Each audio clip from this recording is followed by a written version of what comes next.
Woestynland, dorre land. Die grootste deel van Suid-Afrika is droog, amper soos 'n woestyn.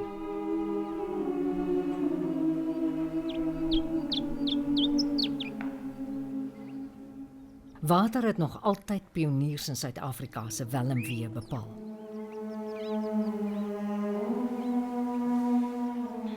Trekboere het voortdurend agter water en veiding aangetrek. By fonteine het mense langer gebly. Met die koms van die windpomp kon trekboere permanente plase vestig.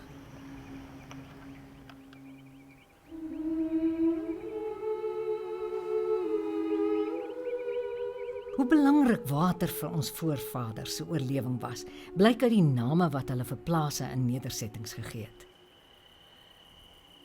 Neem byvoorbeeld Varskans, Louriesfontein, Graafwater, Leliefontein, Varspits, Brakwater, Brandvlei en Blinkwater.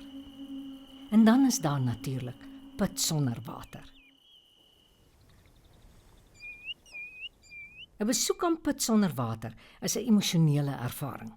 Want ongeag die verval, laat dit jou terugverlang na 'n tyd toe vergange groot geeste gelewe het. In hierdie spookdorpie kan elke gehavende gebou 'n storie vertel.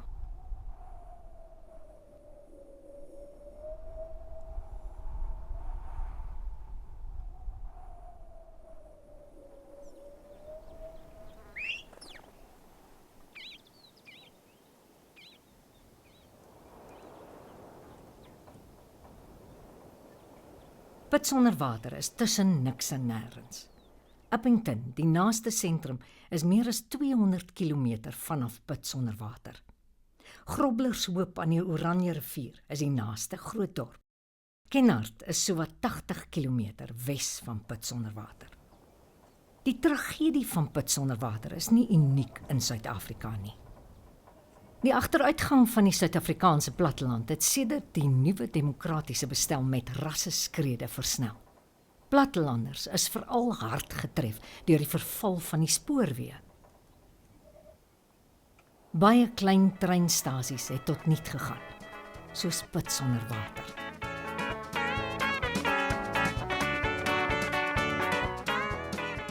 Die ontwikkeling van die platteland is grootendeels gestimuleer deur dorpe en nedersettings met mekaar te verbind.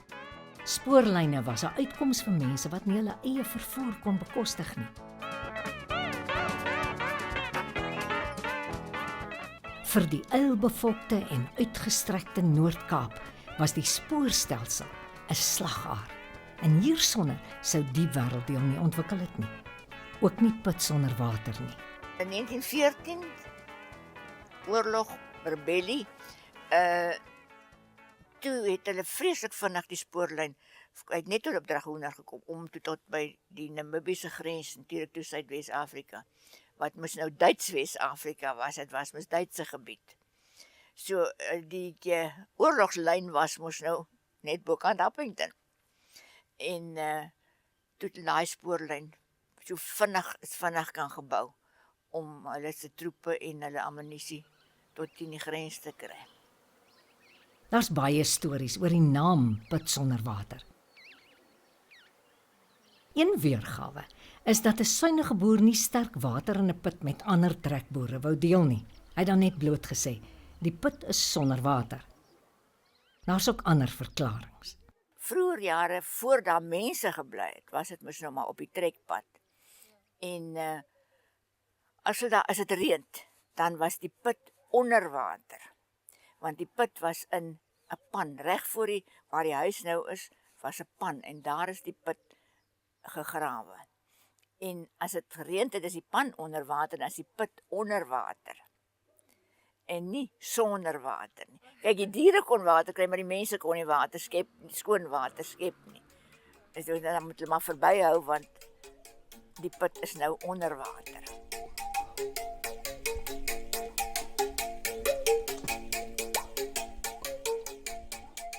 Put sonder waters het dit die tierkoppie genoem.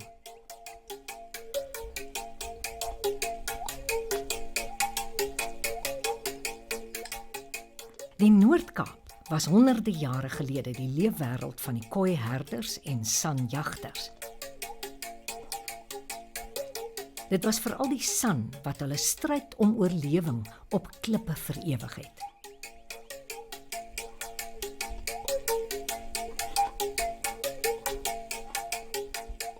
Rotsgravure van Tierkoppie het bekende temas wat oral in Noord-Kaap gevind word.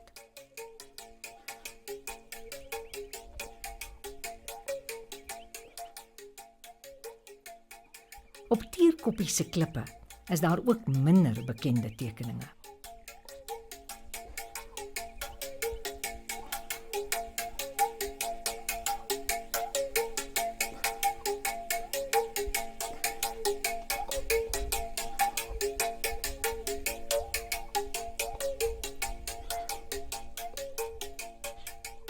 Dit is 'n baie interessante koppietjie.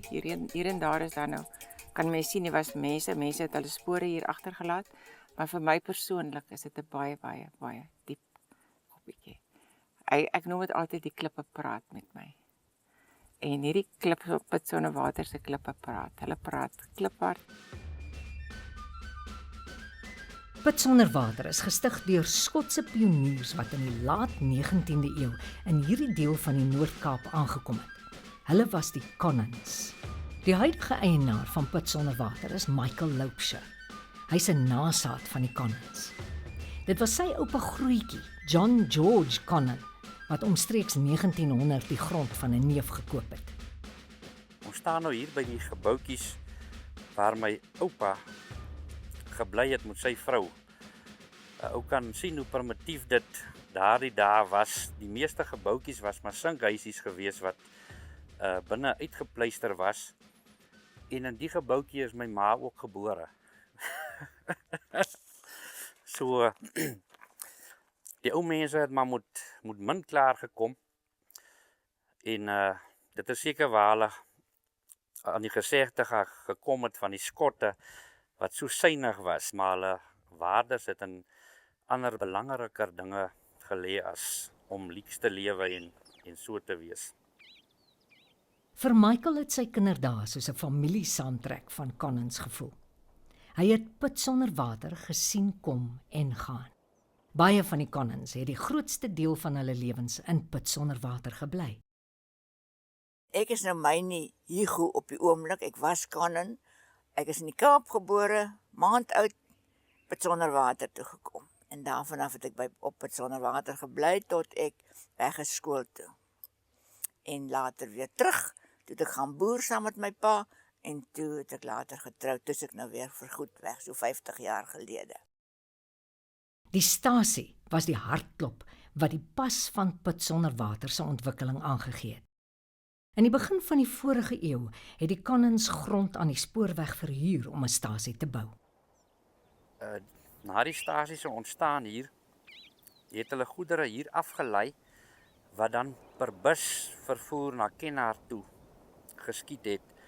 Hier was 'n bus met 'n vragwa wat daagliks na Kenhardt toe gery het om goedere soontoe en terug te ry. Die mense wat per trein na ander dorpe toe wou gereis het, is ook met die bus hier na Pitsonderwater toe gebring waar hulle op die trein gesit is en dan na hulle bestemmings toe vervoer is. Het was 'n sinkgebou en daar 'n wagkamer gehad en hy het 'n stasiemeesterkantoor en 'n algemene kantoor. Was 'n redelike gebouetjie.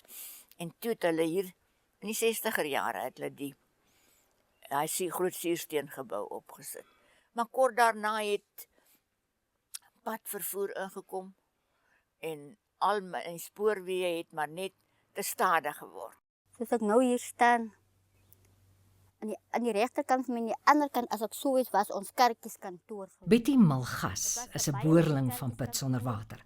Haar heimwee voer mens terug na dae toe swaar kry nog in 'n mate romanties was. Linkerkant was ons wagkamer. Dit was gerestoreer met pype wat warm gemaak het in die winter vir mense wat uit Kenhardt uitkom. As ek mag sê, van beide kante af ingekom het. Vandag is die stasie vervalle, gevandaliseer en is seer vir die oog. Destyds was dit 'n trotse oase in die dorre Boesmanland. Die stasie het die prys gekry vir die netjieste of mooiste tuin op die stasie. Toe het hulle al die boere daar rondom op die trein gesit en Appington toe gery en vir hulle ete op die trein gegee en alles weer omgedraai en teruggebring by Sonderwater. Dit was die spoorwese se outing vir hulle gewees. Alles is stukkend en verniel. Maar 60, 70 jaar gelede was Pitsonderwater se perron vol mense wat vir die trein gewag het. Dit was meestal laatnag dat die trein hier gestop het. En my pa vertel, toe hy nou jonk was voor hy getroud is, almal wat stasie toe kom om die trein te vang. Want jy het nêrens gegaan sonder jy met die trein gaan nie, want ek meen met my kar, daar was maar 'n paar motorkarre in die distrik gewees. Dan kom hulle nou in die trein, vertrek 12:00 middernag van Pitsonderwaterstasie, Kaapse kant toe. Dan kom hulle nou aan vroegdag, en dan kuier hulle nou onder by die plaas by oupa. Hy sê, en nou, dan sit hy later saans met jou opwen grammofoon, hy sit net plate op, want almal se gesels is op, almal is so vaak, dat hulle kan iets oorkom, maar hulle moet nou sit, want die mense gaan nou 12:00 eers trein toe. En as jy terugkom, die trein wat van die Kaapse kant af teruggekom het, Suidwesse kant toe, jy het 3:30 in die oggend op die stasie gekom. Jy sien, dan kom hulle ook al, hulle kom haal nou mense, dan kom sit hulle onder by oupa tot 3:30 in die môre, dan gaan hulle mense op die stasie en dan ry hulle. Met min om kinders te vermaak, het die gewoel en werskaf op die stasie genoeg afleiding verskaf. Dadels was 'n groot versoeking ongeag kwaai stasiemeesters. En as ek so kyk, as ek so hier oor kyk, dan sien ek die dadelbome gaan tot niets. En in ons kinderjare het ons altyd met die klippe gegooi, het ons altyd om dadels af te kry, en ons was ook maar altyd stout geweest, maar ons het nooit weggebly van hierdie stasie af nie.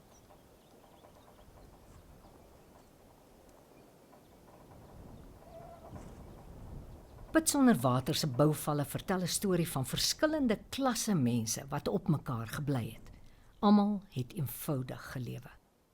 Dit was nou waar my ma kom bly het.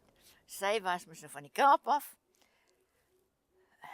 Engelssprekend, sy was so dankbaar vir die Engelssprekende skoonpa wat sy gehad het, want dit was omtrent al wat sy kon mee praat by na eie man. En sy in 1928. Oupa het nou vir hulle huis gebou. As alles getroud en het nou gekom. Nou die huis het in die kaal haai vlak gesit, daar is niks. Ek meen, dis nie so bomerig soos hier aan, soos daar is mos plat oop grond. Sy het altyd gesê, dit voel vir haar, sy sit in die middel van 'n grammofoonplaat, want so ver soos wat sy ouma kan sien, is net gelyk.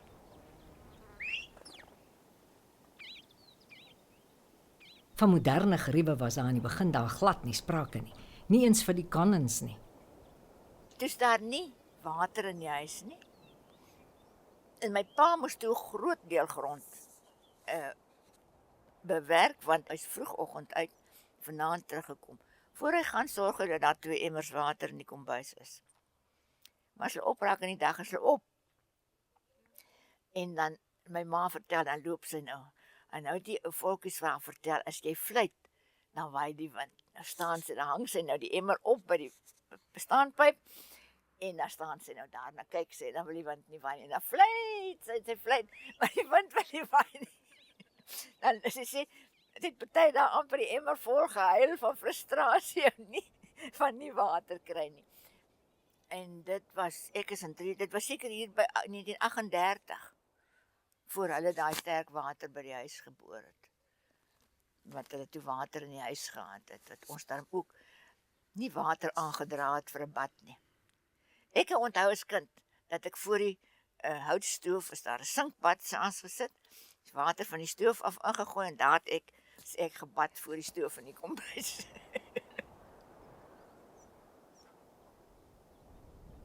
Betty Malgas het as kind nooit die luksheid van lopende kraanwater in die huis gehad nie. Ons moet altyd die kantien emmers gevat het, en by hierdie dam moet ons altyd kom water geskep het. Soms keer dan raak sy bekommerd wanneer ons gaan inval in die dam, want die dam was 'n bietjie diep. Dan moet ons baie keer 'n tou vat om die emmers in die waterblad af te sak en om vir ons water die kanne vol te maak. So het ons elke dag so op en af gegaan. Maar hierdie dam het ook lewe gegee vir beide kante. Baie reisigers het hier verby gegaan en hulle dan ook water gekom skep hier. Hierdie was amper vir ons soos 'n fontein waar ons ons dors kan geles het.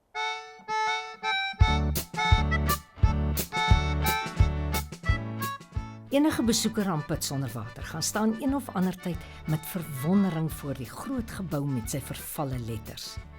Bailey en de Villiers. Die eerste Connins het die perseel verhuur.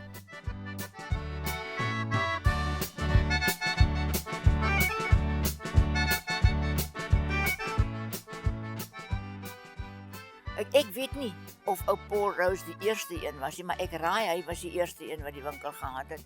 Oupa het natuurlik gebou, al die geboue opgesit was op sy grond. En die ou Joodse egpaar, ou Paul Rose en sy ou vrou.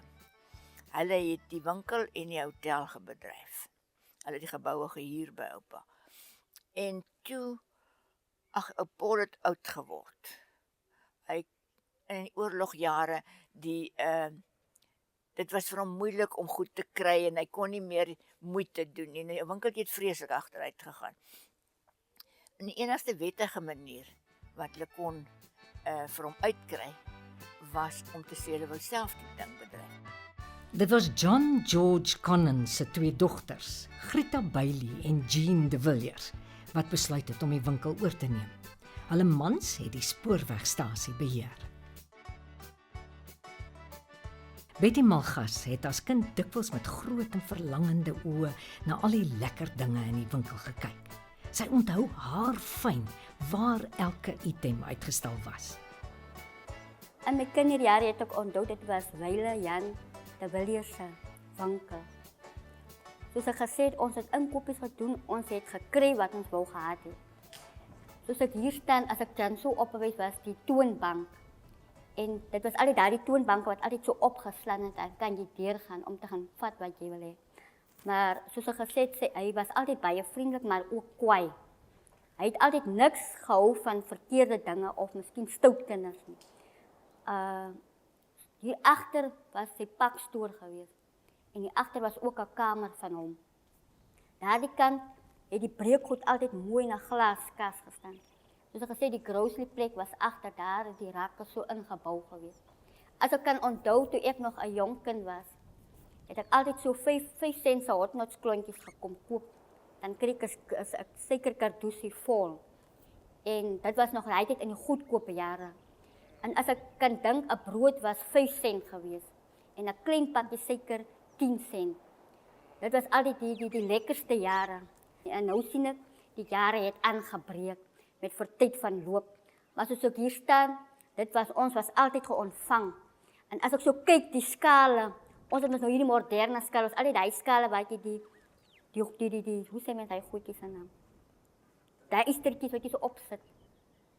Dit was nou altyd, daar word dit nou, die goed wat daar opgesit word op die skaal, dit het gaan bepaal die waarde wat jy van gekook kon gekry het, wat jy van gekoop het, en dit het jy gekry, maar dit was alles goedkoop hier.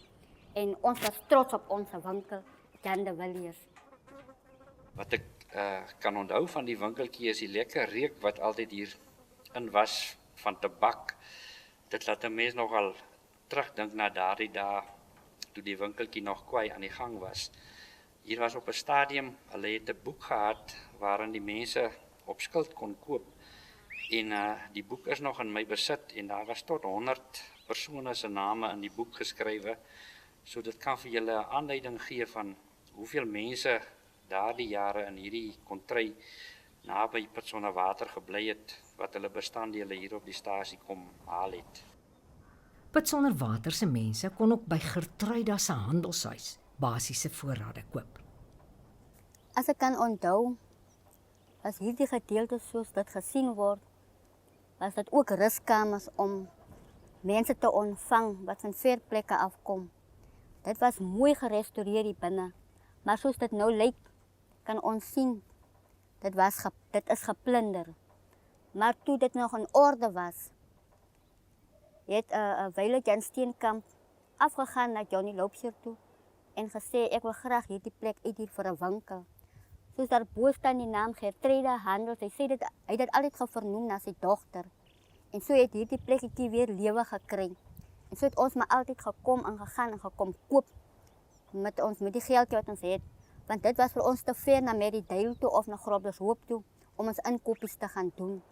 So dit was vir ons daarom ook 'n vreugde om hier te kom aansluit by die winkeltjie om net om te kan lewe.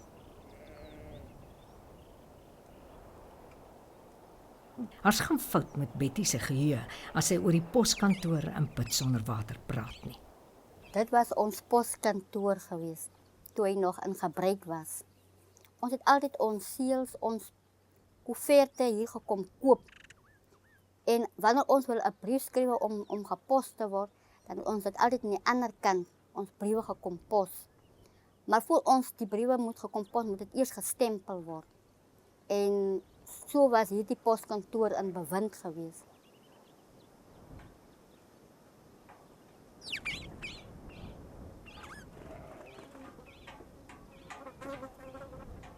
Ons het altyd die oudtydse telefoon wat in gebruik was altyd die slinger een. Het hulle altyd gesê as daar iemand miskien 'n oproep maak, dan word gevra nommer asseblief. Maar nou soos as ons sien, nou soos die lewe verloop, die tyd het geverloop, ons is nou by die selfone. Ons het altyd maar, ons was gewoond aan die slinger een. En dis waarom ons baie kere nog dom is om by hierdie nuwe stelselfone uit te kom. Ons verstaan niks van ons is gewoond die slingerfoon. Maar hier was hierdie poskantoor in gebruik geweest. Dit was netjies, dit was goed. Dit het goed gelyk hier binne. Ek kan nie meer onthou wie was die posmeester nie, maar sy was altyd vriendelik en lagend. Sy het altyd gevra waarmee kan ek help.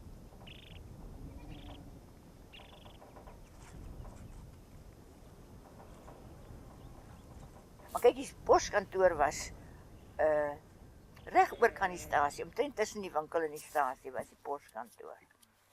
En 'n huisie langs die poskantoor vir die posmeesteres. En sy was ook Miss Liebenberg. Sy was nooit juffrou Liebenberg nie. Sy het daar van Middelkamp afgekom, sy het daar op die buurtplaas groot geword. Maar sy was Miss Liebenberg in die poskantoor. En die sentrale was natuurlik 'n handsentrale. Toe daarom nou al telefoon gekom.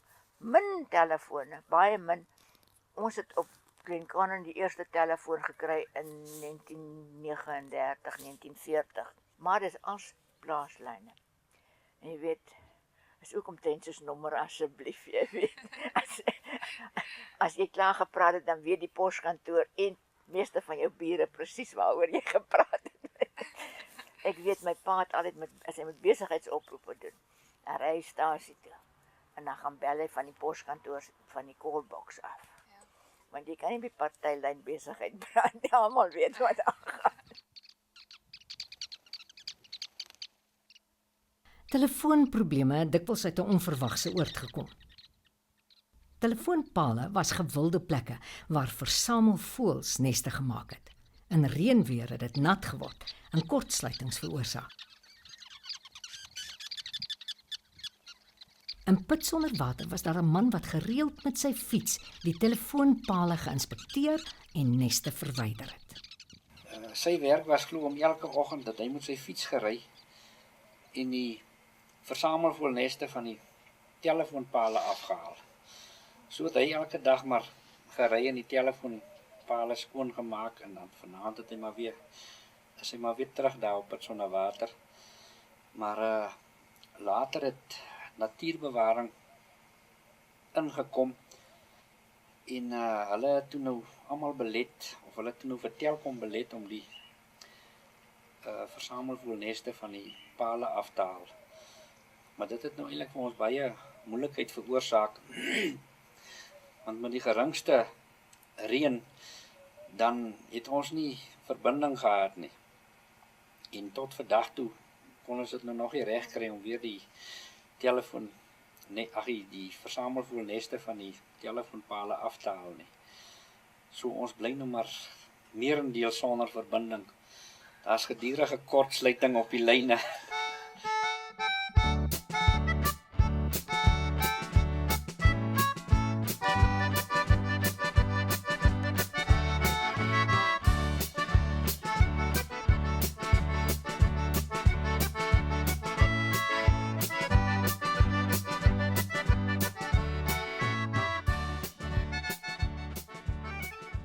In Pitsonderwater se goeie ou dae, toe die stasie nog baie besoekers na die gehougie gelok het, was die hotel 'n belangrike bymekaarkom plek.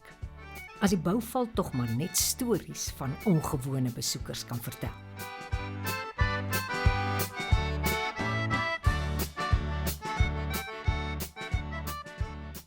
In die ouderdom van 11 en 12 was ek 'n bietjie verstandig geweest. En ek het altyd geonthou as my ouers my stuur van daardie kant af waar ons gebly het, in die oorkant, het ek altyd so deurgekom beweeg na die winkel. Het ek altyd eers opgelet, dit was die hotel die met 8 kamers. En dit was 'n oulike plekkie, dit was baie mooi en dit het goed gelyk. Nie soos dit nou lyk nie. Dit was altyd, hier was die reisigers het altyd hier verbygetrek, maar het altyd hier kom aangesluit. Dit was, die vrou wat ek kan onthou, was Stinkie, ons altyd groep ook nou Stinkie Conan. Dit was sy wat hierdie afdeling bewoon het.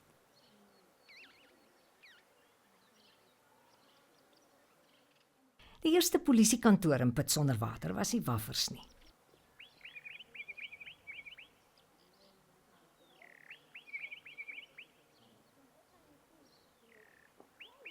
Een nuwe polisiekantoor was een van Pitsonderwater se mooier steengeboue. Agter die polisiekantoor was 'n tronk. Blykbaar is John Foster, 'n vorige eerste minister van Suid-Afrika, tydens die Tweede Wêreldoorlog hier aangehou. Hy is geïnterneer as gevolg van sy teenkanting teen Suid-Afrika se deelname aan die oorlog. Hoewel 'n klein gemeenskapie, het die mense van Pitsonderwater hulle eie ontspanning geskep. Reg voor die polisiestasie was 2 tennisbane. Hulle het vreeslik tennis gespeel. Al die mense rondom die stasie en op die stasie het gekom op 'n Saterdag gekom tennis speel. Myne Hugo onthou ook die opgewondenheid as die sirkus per trein op Pitsonderwater aangekom het. By ons het sirkus seker eenmal 'n jaar daar gekom. Kyk, destyds het Wolkies in Boswell se sirkusse mos nou met die trein gery. Hulle het mos nou nie met lorries en goed gaan. Dan kom ons tot op die stasie en dan word die tent opgeslaan daar tussen die winkel en die poskantoor, daai groot oop stuk, daar was die tent altyd opgeslaan. En dit was 'n groot, die wêreld het sou toe gekom. Ek weet van Kenhardt af het mense kom ry, want dis die naaste waar die sirkus kom. Die sirkus was mos nou iets wonderliks. Wat anders het ons gehad? Ons het nie konserte gehad, 'n fliek gehad en televisie gehad nie. Jy het 'n radiootjie gehad waar jy met jou oor so teen die radio sit net om die nuus te hoor en dan moet jy hom afsit want die battery se pap word. En die battery moet met die windleier gelaai word. So dit was 'n vreeslike sensasie as die sirkus kom. Dit was 'n groot oor. En een aand weet ek het die tent geval. Die mense het so gedruk. Hulle wil almal wil in, almal jy weet, ons mense is mos maar so hulle druk mos maar. Want toe druk hulle nou die een kant 'n paal van die tent om. Toe kollaps die hele ou tent daar. Niemand het iets oorgekom nie. Maar dit was 'n verskil. En daardie ou ringmaster het met sy sweepie, want hy slat net hier aan die binnekant van die tent so staan en die mense met jy pad van die tent af. Maar hulle het hom toe maar weer opgetel en ons het maar weer sirkus gekyk. Pitsonderwater was 'n gelowige gemeenskap. Met die sluiting van die poskantoor is die gebou later as kerk gebruik. En hier was die Here geloof en geprys. En die naam van die Here was groot gemaak. En so het ons kinders ook groot geword in hierdie gebou in. Baie het lidmatig geword, baie het dan weer tot 'n sterf gekom, baie het weggetrek, maar hulle sal nooit hierdie plek vergeet nie.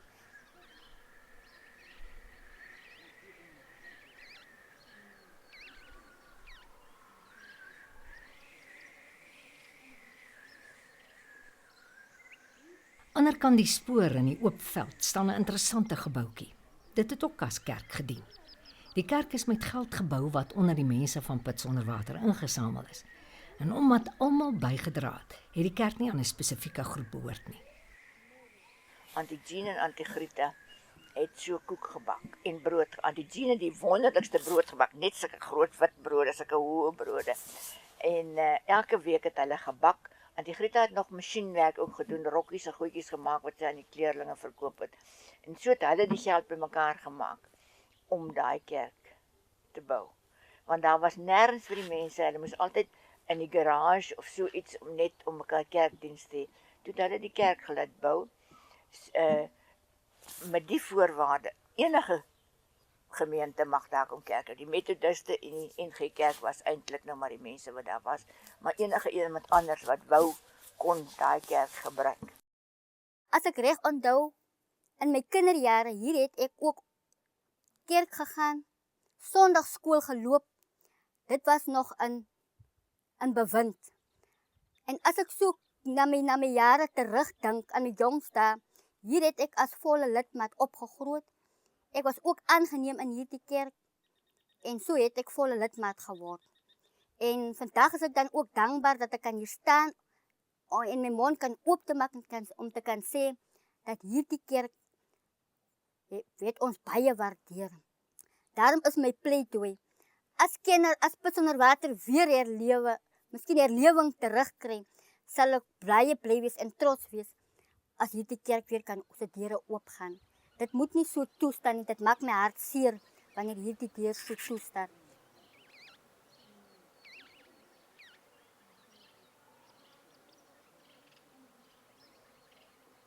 Die Connens het ook die eerste skoolgebouetjie in Pitsonderwater gebou. Die seuns het gewoonlik hierso skool gegaan en as hulle in standaard 6 was, is hulle gewoonlik Kaap toe gestuur om daar in Engelse skole verder te gaan skool gaan. Hulle het nogal geglo daaraan dat die kinders moet opgevoed word en geleer word. En so het my oupa Grootjie ook nogal baie gedoen om skole te vestig in hierdie omgewing.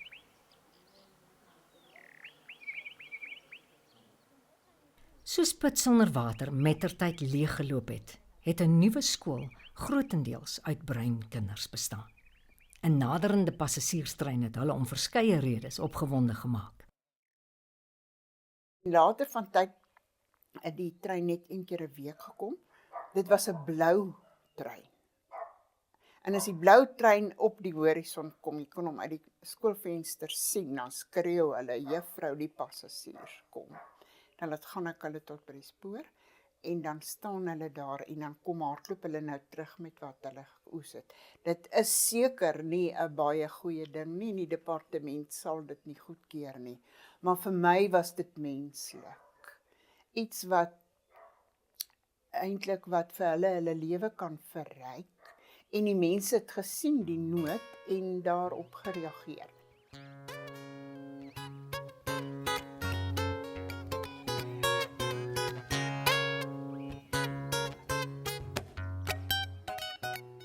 Die stasie, die poskantoor, die polisiekantoor, die kerk, die hotel, die winkel, die skool. Alles is vandag tot niet. En so ook die woonhuise.